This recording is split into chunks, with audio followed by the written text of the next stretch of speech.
Stalin sir tax. ஆமா, Stalin sir tax. இப்ப எல்லாருமே கேட்கறது என்னன்னா, இதுக்கு முன்பு எப்படி உங்களால தர முடியும், எப்படி உங்களால தர முடியும்? தலைவர் மட்டும்தான் எப்படி கொடுப்போம்ன்றதுக்கான கரெக்டான ரீசன் சொல்லியிருக்கேன். இதை தான் நான் பல முறை சொல்லியிருக்கேன். அவர் சொன்னார் 30% லீக்கேஜ், 30% யார் போகுது வரியா? ஸ்டாலின் சார் டாக்ஸா போகுது. ஏன்னா ஒரு தமிழ்நாட்டுடைய ஆனுவல் இன்கம் பட்ஜெட் வந்து 4,39,000 கோடி. இதுல வந்து 30% எங்க போகுது? சிஎம் சார் அதாவது 1,00,000 கோடி போதா? 1,00,000 கோடி எங்க போகுது?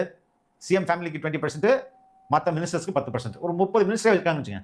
1,00,000 கோடி இவங்க அடிச்சாங்கன்னா என்ன அர்த்தம் ஒரு வருஷத்துக்கு?